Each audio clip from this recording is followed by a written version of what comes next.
Never mind what's going on with the drivers, it looks as if Toto Wolff won't be Mercedes' team boss come 2021, but that doesn't mean he's leaving the team. According to news sources, team boss Toto Wolff will resign from his operational role at the head of the factory team at the end of his contract and supervisory board. Welcome along everyone to another episode of Formula News, where you can catch up with the latest Formula 1 news, and here's what's on this episode.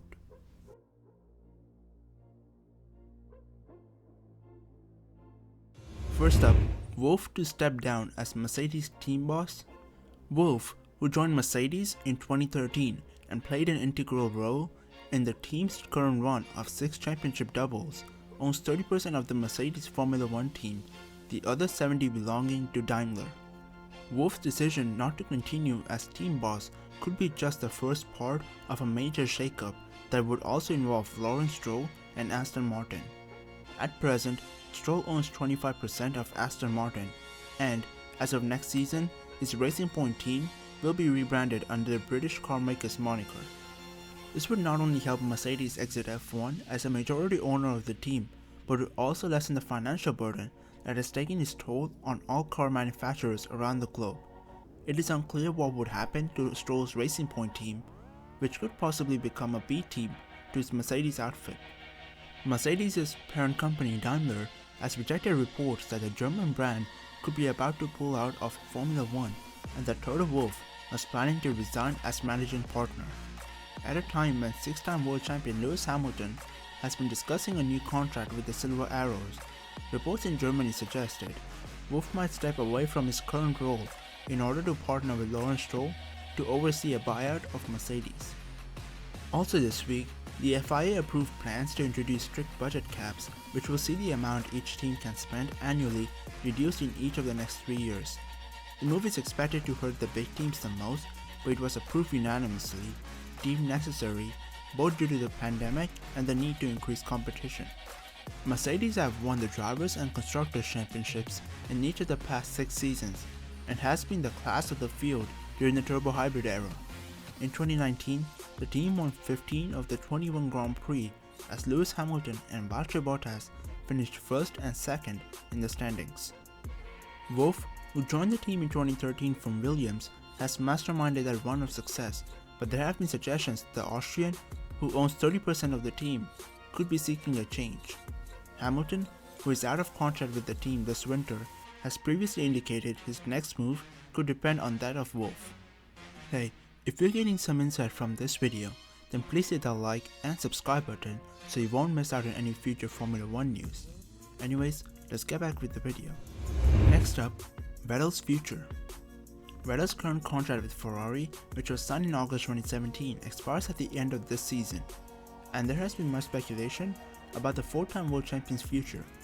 The suggestions from Italy was that Ferrari made Vettel an offer that he could refuse, a 1-year deal at reduced money. The team has clearly indicated that Charles Leclerc is the future after he signed a new long-term contract. The team continued to say that Vettel was key to the future, but he was obviously looking for another 3-year deal with tons of loot, and Ferrari was not. Ferrari has made no secret of the fact that it thinks that developing young drivers is the best way to go forward, but in December, Mattia Binotto clearly indicated that 2021 will be too early for a newcomer, which is bad news for Antonio Giovinazzi. Binotto argued that with the new rules coming, it would be best to have someone with experience. The rules have been put back a year as a result of the pandemic, but this isn't really long enough for a youngster to get the experience needed for 2022. So Ferrari is looking for a driver for 2 years, and half the grid would accept that. As for Vettel, his most likely destination in the future at the age of 32 might be Renault.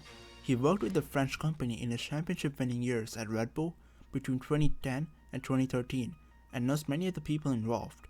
Renault has problems like all car companies at the moment, but it has an ambitious new boss coming and is still one of the biggest automobile manufacturers in the world, even if its F1 budget is rather anemic compared to some of the others. Signing Vettel would be a very good way to help to cement Renault's F1 project in the future. The other options don't make a lot of sense. Red Bull has 2 excellent drivers in Max Verstappen and Alexander Albon, and there is no reason to change that. Red Bull's Helmut Marko is not a good man given to nostalgia. Lastly, Grosjean unsure if Vettel will stay in Formula 1 after Ferrari.